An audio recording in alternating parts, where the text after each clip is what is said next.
Daryl Gleason, my wife Randy here is going to shoot me some rapid fire questions that some of you guys have been asking, wanting to know, and then maybe some stuff she's wanting to know as well. So let's have it.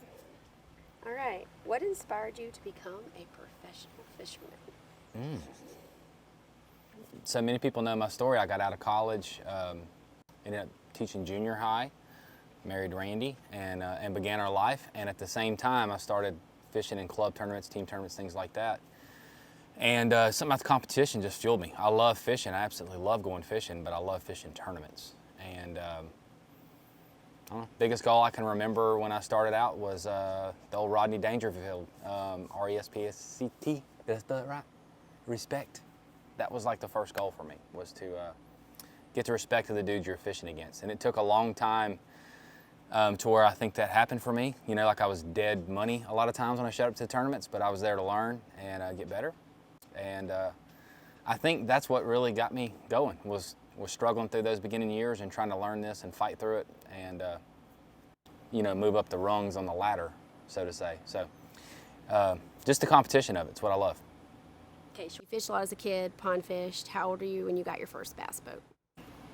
I got my first bass boat when I was 23 or 24. Let's say 24. We were married, you tell me. About that time. And how old were you when you went riding in your first bass boat? Like, when did you go out like on a lake in a boat? I did a few times as a kid, like on small lakes and boats, but the first time I got on like a real lake was Toledo Bend with your dad. That would be where I first say I was in a real bass boat, and I was probably 18 year old. 18. I bet I was 18, yeah. Okay. All right. What inspired you to become a fishing guide? You were a guide for 8 to 10 years. I wanted out of teaching. I wanted to do something I loved, and teaching was a very awesome career for a while, but as I was getting close to that age of 30 and looking at what I want to do in my future, I just don't think I was going to be happy doing that till I was 79 years old. And I began fishing tournaments and trying to get into that world, and I don't know, it just felt like a good way to transition to something that I could both teach and be passionate about in the fishing world, and gave it a try and never looked back. All right. You've already answered that. Okay, how did it feel to you when you were leaving your teaching job after almost nearly 10 years, where you had retirement and benefits, and now you're going to pursue your dream of like self-employment? How did that feel? Can you remember back to that? Yeah, somewhat. I mean, so I'd actually took a year off teaching, finished my master's degree, and started guiding part-time at the same time just to earn some income. So how did I feel about that? It wasn't that scary, honestly, because I knew I could always, you know, go back and get another teaching job somewhere. So I didn't give up a 6-figure income to jump into it. So it was one of the things, like, I knew if it didn't work out, I could go back. But I don't know, at first I was like a hungry tiger, man. Like, all I wanted to do is be on the water every day and consume all the knowledge I could. It did take me a year or two to start learning the business aspect of it. If I wanted to make my living guiding, there was a short-term sacrifice for a few years there where I had to lay off a few tournaments. I still done plenty, but I couldn't be gone every single weekend, not earning money at the lake. I noticed I was gone getting my butt kicked and spending money that wasn't good for the bank account. So that was the biggest thing I learned early on, was if I was going to guide, I had to really focus on guiding and earning money. Okay. What was a typical week when you were guiding, and like in the infancy of your guide business, those first few years? What did a typical week look like for someone that's like, I want to be a guide? What does that look like? So for me, that first, I'll say the first six years, I remember this because I didn't play golf. Golf was my hobby other than fishing. For 6 years, I didn't play golf at all. So my time was either spent fishing tournaments or guiding. And at that time, we lived about an hour from the south end of the lake or so. And I don't know, 6 to 7 days a week, go, up early, back home taking naps with Rowdy on the couch at about 4:30 or 5 every evening. The running joke was I was like your baby. You would feed me. You'd wake me up from my nap and feed me and then put me to bed. It was like an all-in deal. It really was. It was all-inclusive in order to like make money at it and stay busy, I felt like I had to go all in and hustle, and I didn't say no very often to many trips. No.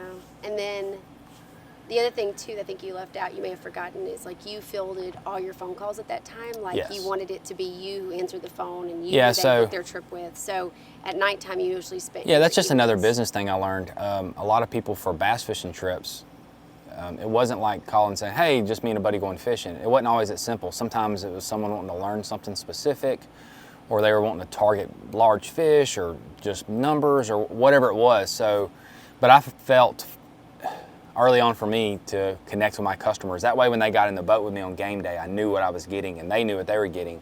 I did do all my phone calls. A lot of times I do a lot of those on my drive home in the afternoons, but other folks work too. So a lot of times I had to wait till they got off and do those phone calls in the evening. But that was a big thing to me because I connected with my customers before they come. So we both knew what to expect, and I felt like that led to more successful days.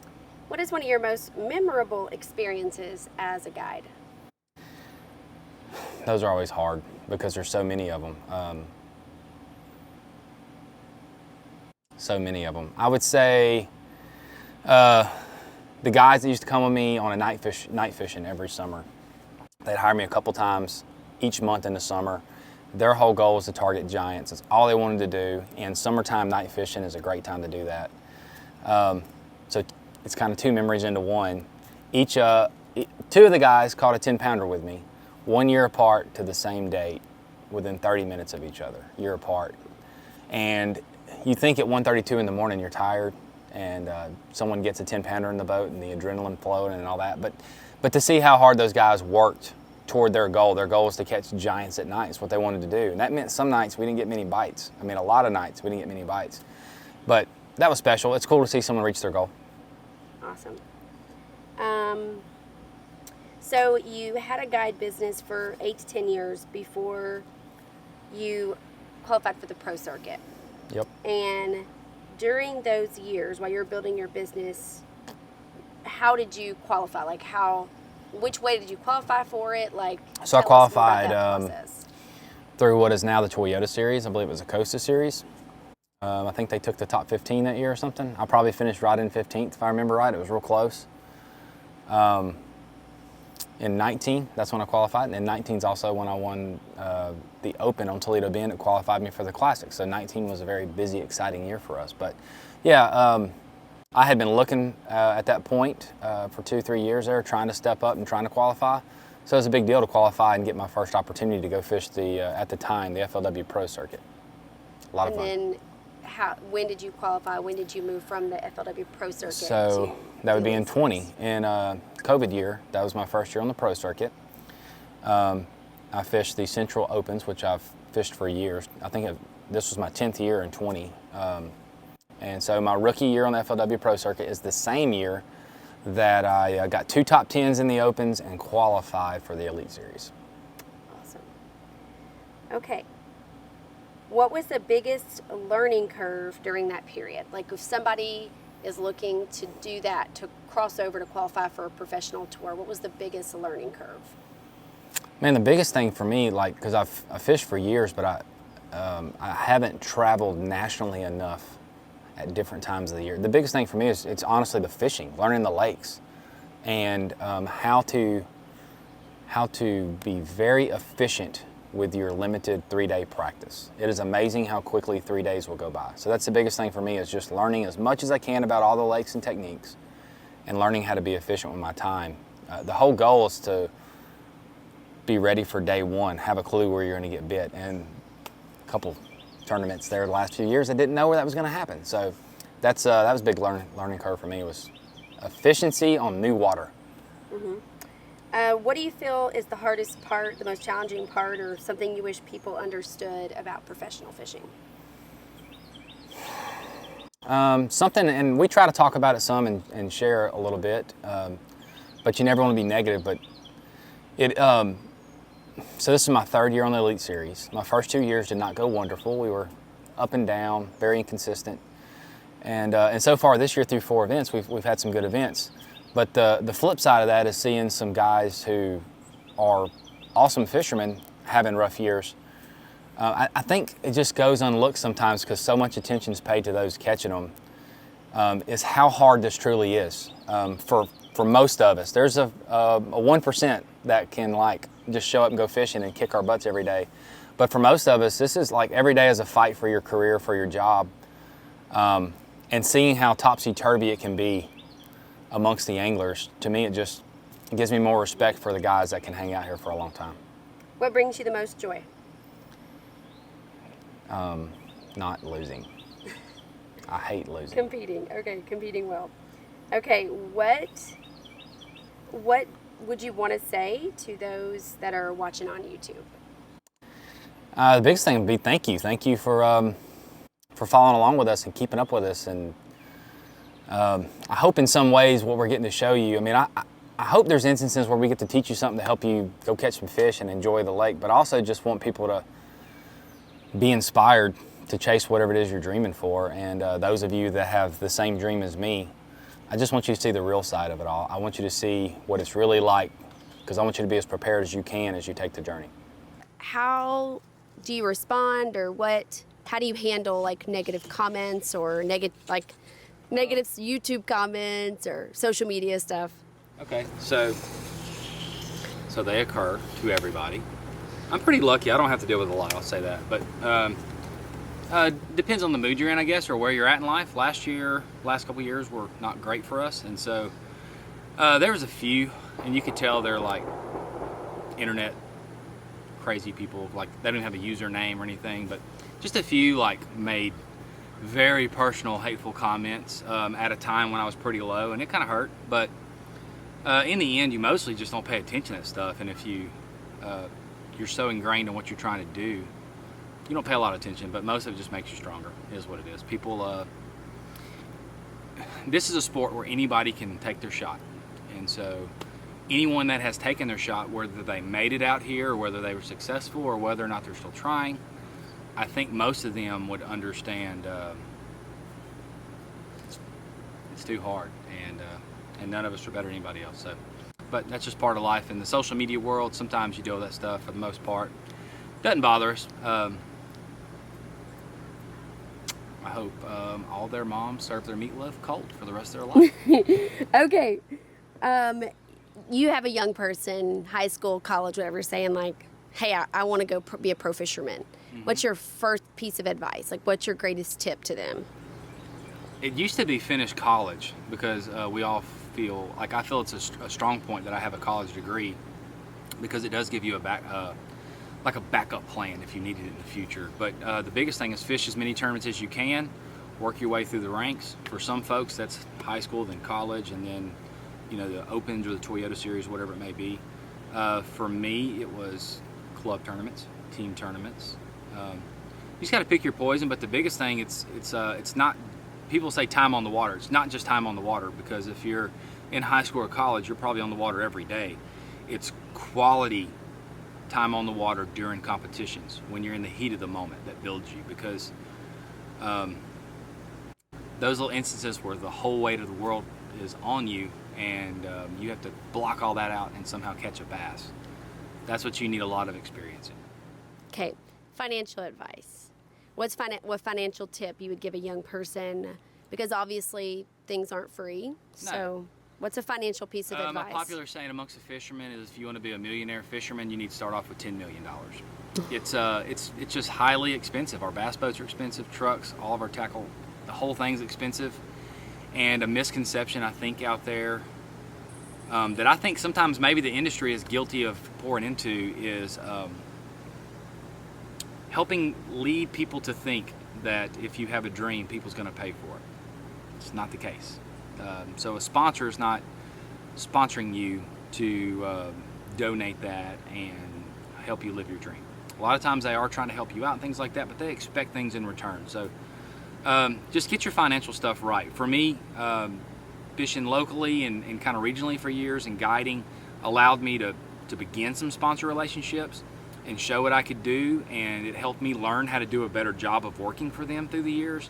And then so as I moved up, I had relationships that kind of moved up with me, and I was very lucky that I worked with some very supportive folks that have helped us along the way. But even that, it doesn't stop every day. I still have things I have to do for them. and that's just how it goes. It's a give. I think people think it's just a pay me because I have a dream. It's not. Awesome. How do you stay motivated and consistent? All right, so the consistent part we're working on. That's a work in progress. For me, it's all up here in my head. For the most part, I can cast and reel and set the hook as good as most of these guys. So what's the difference? For me, it's up here. Really focused on my goals, focus on what I'm trying to do. All right there. What was the other part of that one? What motivates you? What motivates me? Okay, I'll say butt. I won't say the A word. I'll say butt. Is getting your butt kicked has always motivated me. So I could win like 8 tournaments in a row back home and then do poorly in 1 or 2, and I would think more about them than I did the ones I did good in. So I think we all have to find your motivation somewhere, but for me it's I want to compete well all the time, and so when I don't compete to the levels that I think I'm capable of, it Motivates you. motivates me. Okay, what's your favorite way to fish? Offshore. I want to be off the bank, offshore, at all times, forever and ever. And that's how Ocean Pony came about. That's where Ocean Pony come from, because we always were out there fishing way offshore, and we had to come up with our own name for large ones that dwelled out there in the deeper water. And when you're not on the water guiding or competing or traveling Yes. or pre-fishing, Yes. what is something that you do for fun to recharge, cut loose? Golf. I could play golf 7 days a week. I just want to make enough fishing to play golf for the rest of my life every day.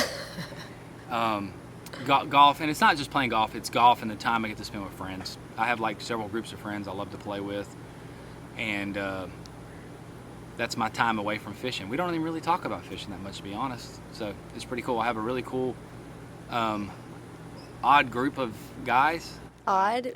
Meaning they come from like all different professions or... Yeah, golf is our mutual thing, like we all kind of do together, but we don't have a whole lot in common other than that, other than we're just good old dudes that like to have a good time and get away from our wives. And, yeah, golf. I love playing golf, and I actually enjoy, for me, that's my time to not talk about fishing, not think about the competition, and recharge. And I'm not that great, so maybe it's something else I want to get better at. Yes, you are. You are good. What is the last question? What's the one thing that you'd like your viewers to take away from your YouTube channel as you're growing it?